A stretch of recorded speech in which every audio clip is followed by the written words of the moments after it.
Hello students, welcome to this online video lecture which is conducted by Rayat Shikshan Samstha Satara, Sadguru Gadge Maharaj College Karad. Myself Mrs. Zadge SR here conducting the lecture number 4 of the topic reproduction in lower and higher plants.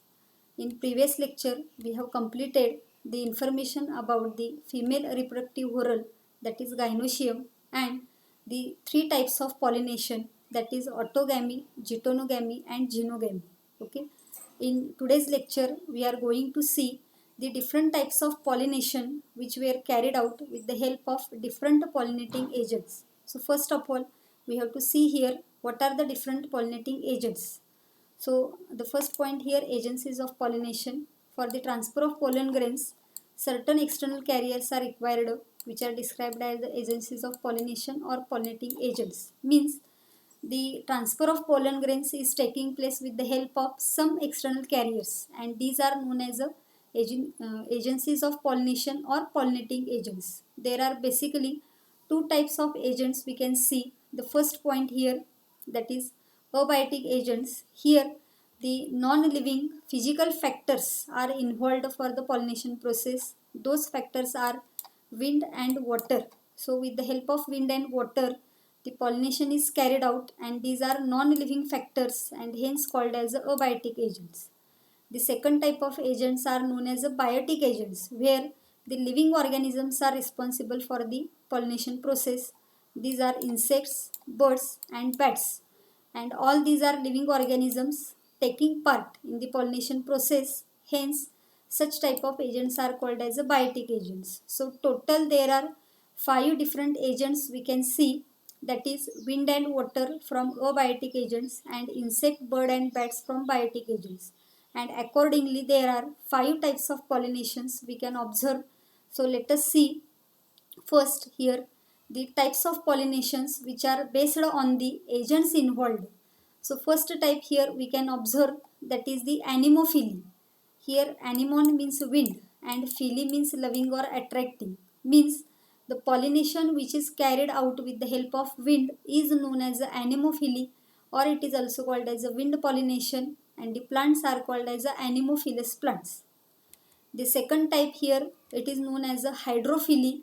Hydros means water and phily means loving or attracting. Here water is carrying the pollination process, and therefore the type of pollination is known as a hydrophily, and the plants are known as a hydrophilous plants. Okay. The third type here is known as a entomophily. Here entomon means insect and phily means loving or attracting. Means insects are carrying here pollination process, and therefore the type of pollination is known as a entomophily, and the plants are known as a entomophilous plants. Okay. The fourth type here we can see ornithophily. Ornis means bird and phily means loving or attracting. The birds are responsible for the pollination process, and hence the type is known as ornithophily, and the plants are known as ornithophilous plants. And fifth type here, it is known as a chiropterophily. Chiropteron means bird, chiropteron means bat, and phily means loving or attracting. Here the pollination is carried with the help of bat, and hence the type of pollination is known as a chiropterophily, and the plants are known as a chiropterophilous plants. So there are about 5 types of pollination we have to see in the detail. First, anemophily, that is wind pollination; hydrophily, water pollination; entomophily, insect pollination; ornithophily, bird pollination; and last chiropterophily, that is bat pollination. One by one we have to see the details about these pollination types. The first pollination here, anemophily, that is called as a wind pollination. Transfer of pollen grain is taking place with the help of wind, and it is more common type of pollination found in the grasses, that is from the monocot family. The grasses are there showing this primitive type of pollination, and the plants which are carried wind pollination are known as anemophilous plants, and the examples of these plants are wheat, rice, corn, rye, barley, oat, palms. These are the different examples of these wind pollinated plants. So what are the different floral adaptations which are present in such type of plants that we have to see here. First here, the flowers. Flowers are numerous, small, inconspicuous, colorless, without nectar and fragrance. Means the plants which are producing such type of flowers are showing wind pollination. Okay, so flowers are producing in large number. They are very small and inconspicuous, colorless, not showing nectar production, and they are without fragrance. Such type of flowers are present in wind pollinated plant. Next characteristic is regarding the stamens. Stamens are showing long filament and versatile anther. Due to this versatile anther, the pollen grain liberation in the environmental condition is very fast. Okay. Then pollen grains are here smooth walled, dry, non-sticky, light in weight, and they are produced in large numbers to compensate their wastage. Here the pollen grains are producing very large in number because the pollen grains are carried with the help of wind, and therefore there may be chances of wastage, and hence there are large number of pollen grains are produced. These are dry, non-sticky, light in weight, and smooth walled. Okay. Then stigma here, the stigma is showing long style with large feathery stigma or hairy stigma to trap the pollen grain, because the pollen grains are carried with the help of wind, and when the pollen grains are carried with the help of wind, those pollen grains to be catched or to be trapped by the stigma, and therefore the stigma is showing long style and feathery and hairy stigma. Okay, now let us see in the diagram here what are the structure of the versatile anther. This is the structure of versatile anther. The anther lobes are showing two ends which are free, and the filament is connecting at the center of these lobes, and due to this structure anther lobes are rotating into 180 degree, and the liberation of pollen grains are taking place in the environment, and this is the structure of versatile anther. Then the feathery stigma here, this is the feather like structure which is produced in the stigma to trap the pollen grain. Both of these characteristic feature are very much important for this wind pollination. So let us see in the example. This is the wind pollinated plant or anemophilous plant maize. You can see here this is the male inflorescence, or this is also male inflorescence of the another plant, and the pollen grains are liberated from these male inflorescence are catched by these female inflorescence which are present at the below region, and here with the help of wind the pollen grains are transported from male inflorescence to the female inflorescence. In this way wind pollination is taking place in the maize. Okay, this is the first type. Now we have to see the second point or the second type, that is hydrophily or water pollination. Here the transfer of pollen grain is taking place with the help of water, and the water pollinated plants are known as the hydrophilous plants. There are about 30 genera of these aquatic monocot plants which are showing such type of pollination. The examples are Vallisneria, Hydrilla, Zostera or Ceratophyllum. And here the aquatic plants particularly are showing water pollination. So what are the different floral adaptations in water pollinated plants? The first adaptation here, the flowers are small and inconspicuous. Likewise in the wind pollinated flowers, here also the flowers are small and inconspicuous. The perianth and other floral parts which are present are unwettable due to presence of mucilage. Means the flower parts or the perianth, it is present in water but it is unwettable due to the covering of the mucilage. Okay. Then pollen grains are also long and unwettable, and the nectar and fragrance are lacking in the flowers. Means here also the flowers are not showing production of nectar and fragrance. So these are the different characteristic features, and here two special characteristics we can see. When the plants are showing submerged female flowers, in that case the pollen grains are having specific gravity more than that of water, and hence they can sink down. Means here the female flowers are present under the water. Such female flowers are called as a submerged female flowers, and to pollinate these submerged female flowers the pollen grains must have to sink down, and for that these pollen grains are showing specific gravity more than that of water, therefore they can sink down. And in some plants the female flowers are floating, means the female flowers are present on the water surface, and to get pollinate these flowers, the pollen grains are showing here specific gravity less than that of water, and hence they can float on the water. So when the female flowers are floating, in that case the pollen grains are showing specific gravity less than that of water, and hence they can float on the water. So if the submerged female flowers are there, pollen grains must have sink down, and if the floating female flowers are there, the pollen grains must have to float on the water. Accordingly, the specific gravity of the pollen grains is maintained. Okay. Now we have to see the types of this hydrophily. The first type here is the hypohydrophily, which is taking place below the water surface, and second type is epihydrophily, which is taking place above the water surface.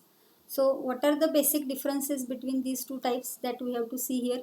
The first type is hypohydrophily, which is present below the water surface. Second is epihydrophily, which is taking place above the water surface. So when the pollination is taking place below the water surface, at that case the pollen grains are heavier than water. They can sink down and caught by the stigmas of the female flowers. Okay, and when the pollen grains are present here on the water surface, at that time the pollination is known as a epihydrophily. Here the pollen grains are floating on the water surface and they are reaching the stigma of the female flower. The example of the hypohydrophily here in the Zostera seagrass, the pollen grains are long ribbon-like without exine. And in Vallisneria epihydrophily we can observe, which is a submerged dioecious freshwater aquatic plant.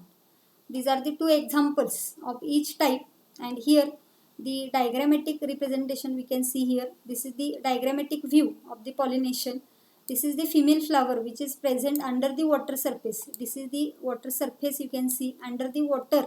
These plants are present and the flowers are also submerged. These are the pollen grains you can see here, and these pollen grains are long ribbon-like having exine without exine, and these pollen grains are transferred under the water, and hence the pollen grains have to be sink down inside the water. And in opposite case you can see here in the second diagram, here the pollen grains are not present under the water, but the pollen grains are present above the water surface, because the female flowers are present on the water surface and male flowers are also present on the water surface, and here pollination is carried out above the water surface, known as a epihydrophily. Okay, in this way the pollination under the water and above the water is taking place. Okay, now some aquatic plants are here showing the insect pollination or wind pollination. The examples that we have to see here, the some aquatic plants which are anemophilous or wind pollinated are Potamogeton or Halogaris. In these plants are present in water, but they are not showing water pollination, but they are showing wind pollination. Here are the examples. You can see here, first example, Potamogeton. The inflorescence of this plant is present above the water surface and they are getting pollinated with the help of wind. This is second example, Halogaris. The pink colored flowers you can see which are getting pollinated with the help of wind. Okay. Now there are some aquatic plants which are getting pollinated with the help of insect, and therefore these plants are known as the entomophilous or insect pollinated aquatic plants. The examples are lotus, water hyacinth and water lily. Let us see the diagram here or the pictures. The lotus plant flower, the water hyacinth flower and the water lily flower. All these flowers are very attractive in nature and therefore they are getting pollinated with the help of insect. Though the plants are aquatic, they are pollinated with the help of insect. Okay. So this is all about the second type of pollination, that is hydrophily. Now let us start the third type of pollination here, entomophily, that is insect pollination. Here the pollination is taking place with the help of insects and the plants are known as entomophilous plants, and about there are different insects which are taking part in this pollination are moths, butterflies, beetles, flies and bees. These are the different insects which are taking part during this pollination, and about from these insects The bees are very common pollinating agents from these insects, and about 75 to 80% of the insect pollination is carried with the help of bees. So bees are playing very much important role during this insect pollination process. Okay, now there are different floral adaptations that we can observe in this insect pollinated plants. The first adaptation is flowers are large and colorful and attractive. To get the attraction of insects here, the flowers are larger in size, they are colorful and attractive in structure. But when the flowers are small, they are forming inflorescence like structure. Example is sunflower. Means if the flower size is small, it is forming inflorescence, and hence the insects are attracted towards that inflorescence. Okay. The flowers are here with nectar and pleasant fragrance. So in this insect pollinated plants, the flowers are showing presence of nectar and presence of fragrance, because to towards this fragrance the insects are getting attracted, and to get the nectar, the flowers from the flowers, the insects are attracted towards the flower. Okay, the pollen grains are spiny or with rough exine, which is surrounded by yellow sticky substance, that is pollen kit. Means here the pollen grains are showing spiny structure. When the insect is getting attracted towards the flower, it is secreting nectar. At that time the spiny pollen grains are getting attached with the skin of that insect or the wings of that insect, and then these pollen grains are getting transported from one flower to other flower. Okay, and the stigma is also having rough structure due to presence of hair, or it is also sticky structure due to mucilage secretion. When the insect carrying pollen grain is coming into the flower, at that time the stickiness of the stigma is attaching that pollen grain inside that flower, and these examples are given here: jasmine, rose, salvia and bougainvillea. In such flowers, the stigma is showing sticky structure. Okay. Some plants are having here special adaptations for the insect visitor to help in cross pollination. Means here some plants are showing very special adaptations for the insect, that is lever mechanism or turnpike mechanism in the salvia. Due to this special mechanism, these salvia flowers are getting cross pollinated, and that mechanism is known as a lever mechanism or turnpike mechanism. Okay, now let us see how the insects are responsible for this pollination. So these are the different pictures showing different colored flowers, attractive flowers, and these are insects which are present on the flower, and when they are secreting nectar, at that time these insects are pollinating these flowers. Okay, regarding this insect pollination, some neat points we have to study here. The first point here, the when the insects are visiting to the plant, then at that time the flowers have to provide some rewards to that animals or to that insect. Means why the animals are visiting to that flower? Because the flowers are providing some rewards. What are those rewards? Let us see here. The nectar and pollen grains are the floral rewards. Means when the insects are coming towards the flower, at that time the flowers are producing nectar and pollen grains which are edible. Means they are acting as a food for that insect or animal, and to get that particular nectar or pollen grain, the insects or animals are getting attracted towards the flower, and hence these nectar and pollen grains are called as a floral rewards. Another floral reward is here: some flowers are providing safe place to lay the eggs. In some cases here, some organisms or animals or insects are laying eggs in flower, because that flower is showing very large size. So here example is the tallest flower of the Amorphophallus. The flower height is 6 feet. You can see here in the picture, this is the flower of the Amorphophallus, which is the tallest flower in the world, about 6 feet in height. This flower is providing a safe place to lay egg, and therefore the animals or the insects are getting attracted towards such flowers. This is the first point related to the NEET exam.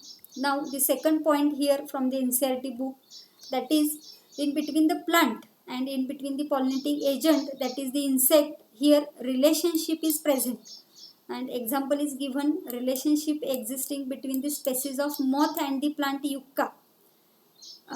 This relationship is very important because both these plants are not complete their life cycles without each other. Means the moth and the plant are dependent on each other for their completion of life cycle. How it is, we can see here. The moth is depositing its eggs in the locule of ovary of that flower, and the flower of the yucca plant is getting pollinated by the moth. So the flower is providing space for deposition of the eggs of that moth insect, and flowers are in turn getting pollinated by the moth. So both these organisms are related with each other, and they are dependent on each other for the completion of life cycle. So you can see here, this is the yucca plant showing the flowers in the inflorescence. The second here is the moth insect, and here the third diagram, yucca flower with moth insect. This moth insect is laying egg in that flower, and in turn the flower is getting pollinated. So both the species which are here are positive or having benefit of each other for completion of their life cycle, that we have to remember. Okay, so this is all about the insect pollination here. Now the fourth type, that is the ornithophyly, which is known as a bird pollination. Here the transfer of pollen grain is taking place with the help of birds, and the bird pollinated plants are called as the ornithophilous plants. The common type of birds which are taking part in the bird pollination are here the sunbirds and hummingbirds. Some special or common pollinating birds are here sunbirds and hummingbirds, and these birds are pollinating the plants which are known as the ornithophilous plants are bombax, callistemon, that is bottle brush, and butea. These are the some examples or the trees of these ornithophilous plants which are showing bird pollination. And now we have to see the floral adaptations regarding this ornithophily, that flowers are here showing large, and they are showing bright colored corolla. Means here the flowers are very large in size, and the corolla, that is petals of these flowers, are very bright in color, that is they are orange colored, red, yellow or blue colored, and due to this colorful corolla the birds are getting attracted towards these flowers. This is the first adaptation. Second, here the flowers are lacking fragrance, that you have to remember here. The flowers are not producing any fragrance because the birds are not having sense of smell, or the birds are having very poor sense of smell, and therefore the bird pollinated plants are showing flowers which are without fragrance. Okay, then the flowers are producing here large amount of sugary nectar, that is used by birds as a drink. Means very large amount of sugary nectar is produced in these flowers, which is used as a drink by these birds. This is the floral adaptations. And then pollen grains are here sticky and spiny.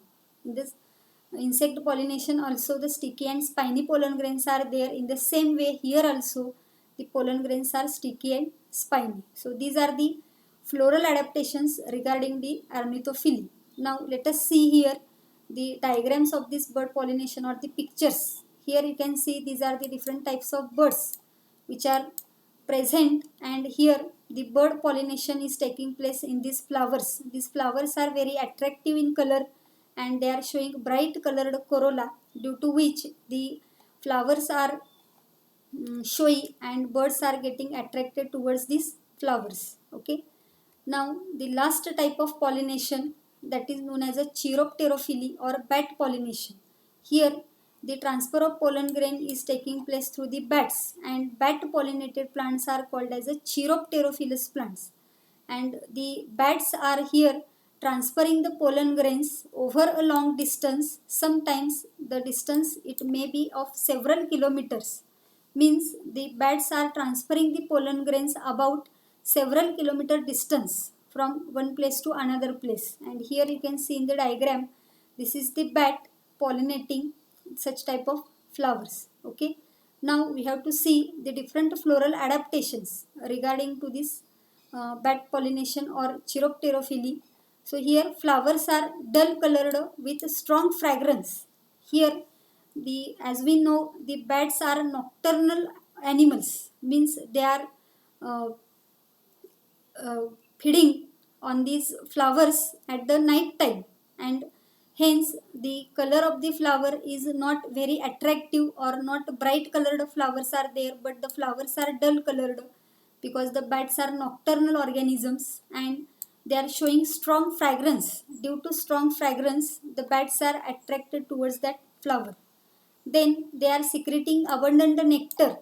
To get that abundant nectar, the bats are visiting these flowers, and the flowers are also producing large amount of edible pollen grains. So the bats are visiting the flowers to get the edible pollen grains. These are the typical characteristic features which are present in the Chiropterophilous flowers. Okay, now examples here: Anthocephalus, that is kadamba tree; Adansonia, that is baobab tree; and Kygelia, that is sausage tree.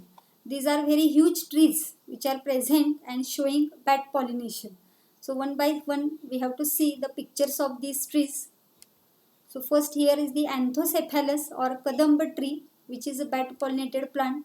Here you can see this is a very huge tree of this kadamba tree, Anthocephalus, showing the number of flowers, and here are some enlarged flowers. You can see the 3 flowers are there, white colored flowers are there. This is the first example, Anthocephalus or kadamba tree. Now the second example here is the Adansonia, that is baobab tree.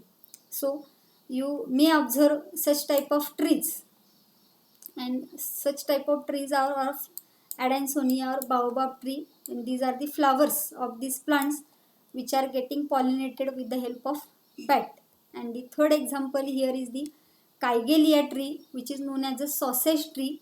Here you can see the fruits which are produced on this Kygelia tree. Such fruits are produced on this plant, and the flowers are here. You can see the red colored flowers you can see in the sausage tree.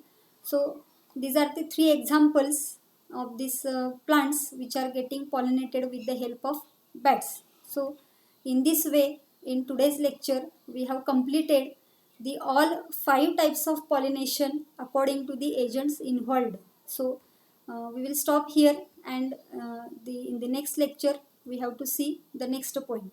Till then, thank you.